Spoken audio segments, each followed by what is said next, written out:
Hey everybody, and welcome back to another pregnancy video. Today we are going to be doing week 29, and I am wearing my glasses today, so if there's like a funky glare or anything on them, I am sorry, but things have been getting really difficult and putting contacts in today was just not a priority.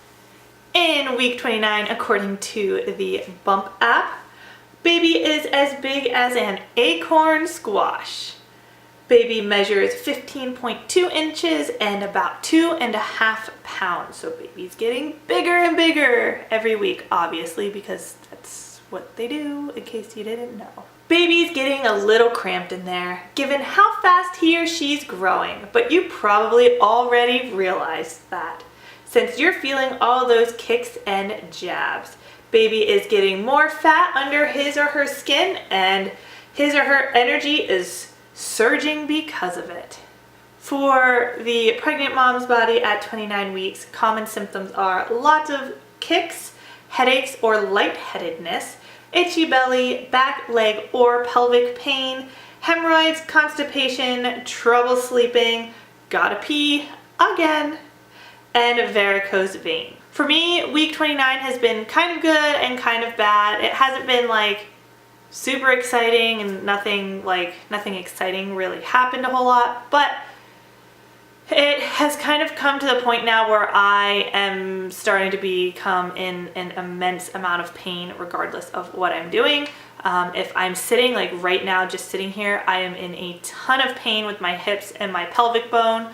I cannot sit in like a chair, how you would normally sit in a chair, like if you sat in a chair and like your legs were like, down the side of the chair, like this is the back of the chair and these are your legs, like this. Your legs are like hanging down on the chair, or like how you would be driving a car or anything like that. I cannot sit in that position at all. It really, really hurts my hips and my pelvic bone. I can't really find any comfortable way to sleep. It doesn't matter if I'm on my back, even if I try to lay on my stomach a little bit, on either one of my sides with a pregnancy pillow, anything. It hurts to lay down, and it hurts to walk, go up and down stairs, drive a car, play with the kids, watch TV. I basically am hurting all of the time, and it's not like, I don't really know how to explain the pain a whole lot. Like it's not like, maybe where like you feel like your bones need to crack or like you broke a bone. The pain that I feel from this, because it's a stretching of cartilage, feels like when you put your hand on a burning stove and that initial contact when the stove hits your hand and it burns your hand really bad. Like not like it's slightly hot to the touch, like when it like you put your hand on it and you get like bubbles from burning, like you get blisters and everything because it was so hot. That is essentially the type of pain that I'm experiencing in my pelvic bone. So let me see if I can even get up and show you guys. I don't know that you'll be able to see. Let's see. So like right here in this area, like right in the center, like right where the seam of my pants goes, right there about the size of my pinky is like where this issue is taking place, and then like the sides of my hips along here as well. That is where the pain is, and it just doesn't matter what I'm doing. There's some things that hurt more than others, like going upstairs actually hurts less than going downstairs. But doing something like putting my pants on, I either have to sit down on the floor to where like my butt and my legs, like I have my knees bent like this, so I can like go like this and put my pants on. Or I can do it if I'm like sitting on the toilet. So like after a shower, I'll close the lid to the toilet and like put my towel down on it, and then I'll sit down on it and put my pants on that way, like my pants and my underwear and everything. Socks, shoes. I can't do any of that from a standing position. And it has some things to do with the pain that it hurts, but I actually don't have like that mobility. Like I can't even get my legs high enough off the ground and like bend over enough to put my pants on, like to get my legs into the pants. I can't actually, regardless of the pain, get my legs that far off the ground because I've lost so much mobility due to the issue. It's not fun at all. This time around, I mean, it's like I know what I have to do. I've already been through this twice, so it's not like it's my first time and I'm trying to figure this out. I have done it already, so I like know the processes. I know what I'm comfortable with. I know what I can and what I can't do, so at least that helps a little bit, but it is just really difficult. In my last video, I talked about my preterm labor issues and having all these contractions and everything. I am still having those contractions. So it's been over a week and I'm still having contractions. But one thing that happened actually this morning that was kind of weird is the baby has been head down this whole time. And this morning, the baby was like kicking and moving and it felt like it was twisting and like trying to turn the other direction. And I always had like the feet like up in my rib cage, like right here. They were always hitting up in my rib cage and like all these little like movements like down my side here. And now it seems like everything's reversed. So now I'm getting like all these little jabs down at my hip and I have my pelvic bone, which like, of course, you decide that you want to be kicking down there and causing even more pain. If you've been pregnant before and you have had kicks on your cervix, you know what that feels like. It's like a pinched nerve feeling. And when your baby's like going all the time on it, you just get this pinch, pinch, pinch, pinch, pinch. So now it's like I've got this section that's on fire and then right above it now is like pinch nerve, pinch nerve, pinch nerve, pinch nerve. So I am ready to be done with pregnancy. I've been getting terrible, terrible nights of sleep. I've tried sleeping on the sofa, sleeping in a recliner, sleeping in our bed, sleeping with a pregnancy pillow, a memory foam pillows, other kinds of pillows. I just can't sleep anymore. It's to the point where I'm in too much pain and I'm too uncomfortable to like let myself relax enough to get to sleep. And then our kids haven't been very good at night and we're in the middle of spring, so our allergies are terrible. So I feel like Danny could be sleeping 3 houses down and I could still hear his snoring. So like, I can't sleep. I'm really tired.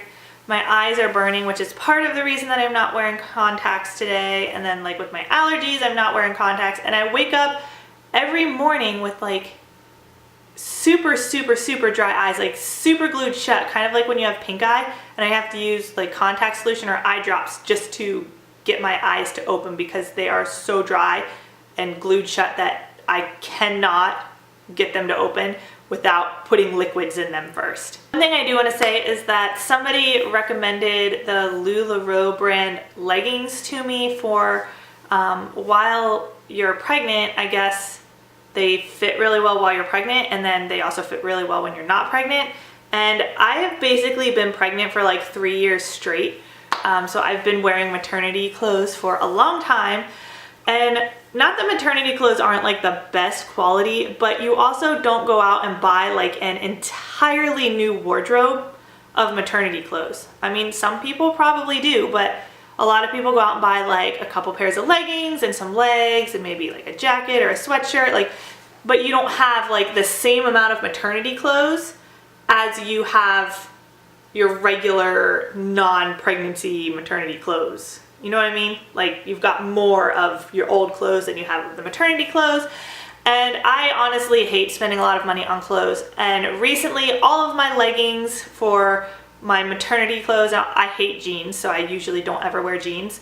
I have a few pair of jeans, but like I don't touch them.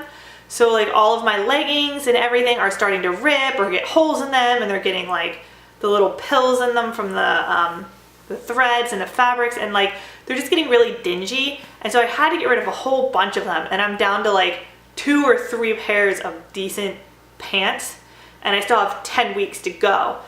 So somebody had mentioned to me about getting the Lularoe pants, which is what you just saw. I am wearing them now. I have these blue ones on and so I'll show you my belly here again. They do come up the whole way like to my belly button right now. They're not like super, super tight or anything. These are the one size fits all.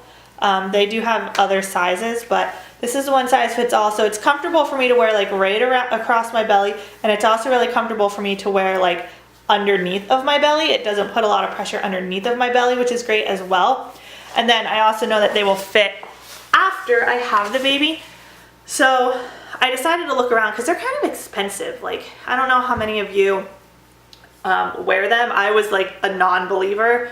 And these leggings, it was like everybody wanted them because of like the fancy prints and stuff. Like, I don't want a bunch of the fancy prints. I just want solid. Like, if I can find like black solid ones, great. But I did get some of these colored ones, and the reason I did that is because I ended up going on ThredUp. And if you don't know what ThredUp is, it's like an online consignment store or like thrift store almost, but everything's like really, really nice and in great condition. These leggings are normally like $25.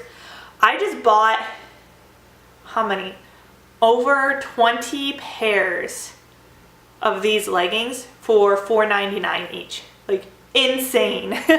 So crazy. You can get a lot of the ones with patterns if you do like them and whatnot, but anyway, I wanted to let you guys know that these are super, super comfortable. So if you are either on a budget or you don't want to buy maternity clothes, like the shirt I'm wearing is not a maternity shirt, it's just like a big like overflow shirt. Like, it's not for maternity, it's just like a baggy shirt, and then it fits, and I've got like a ton more room in here.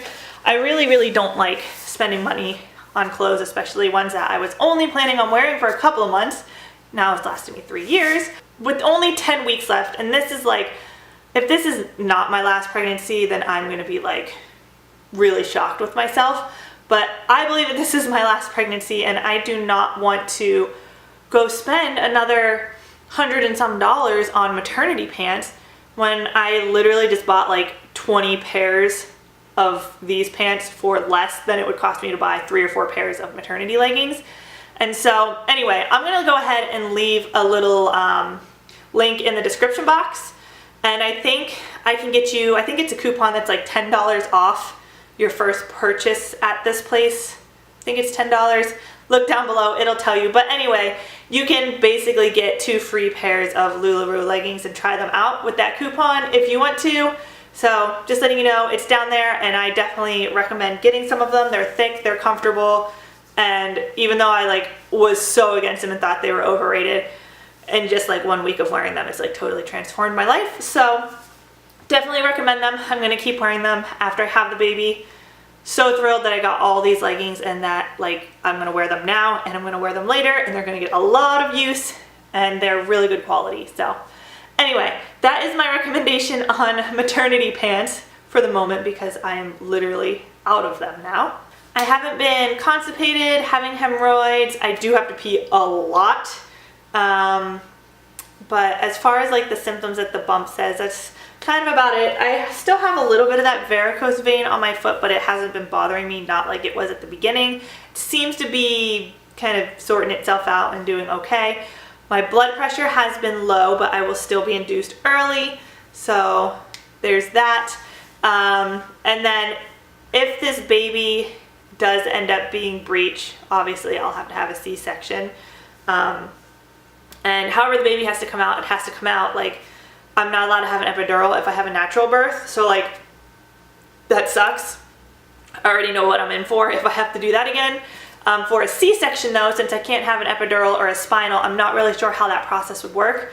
It has never come down to the point where we really thought about talking about it, because had I needed one with my other pregnancies, since I was already being induced and I couldn't have the spinal, I would have been considered an emergency C-section, and they probably would have put me to sleep had it gotten to that point with either one of my other pregnancies.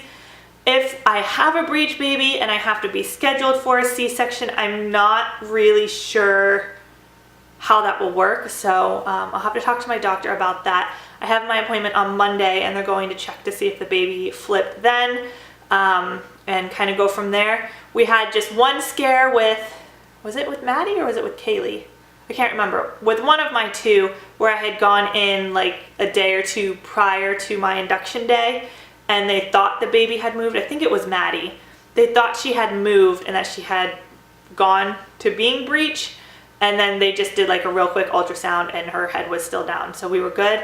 But I have an inverted uterus, so I guess it's probably a little bit harder for them to tell, like when they like feel around, if the baby is head down or not, because of the shape of my uterus. So anyway, I don't know, but that is pretty much it. I do want to mention that we are still doing the giveaway. It's going to be ending here in the next couple of weeks. So if you haven't subscribed to my channel and done the giveaway, definitely go ahead and check out the video for the giveaway and make sure you follow all the instructions. You'll need to subscribe to my channel, subscribe to my Instagram page, and there's a question that you have to leave in the comments on the video for the giveaway, and we're giving away an awesome basket of baby stuff to somebody who's having a baby. Even if you're not having a baby, you can still win it for somebody who is. If you know somebody who's having a baby, that's totally fine as well. So anyway guys, that is going to be it for this video. Also, stay tuned for our name reveal videos. If you haven't seen our first one yet, also go check that out, because I don't want you to miss all of the exciting news on what we're going to name this baby. We don't know if it's a boy or a girl yet, so if you're interested in knowing, you're gonna have to subscribe and follow along. We only have 10 weeks left, guys, and I will see you guys in the next one. Bye!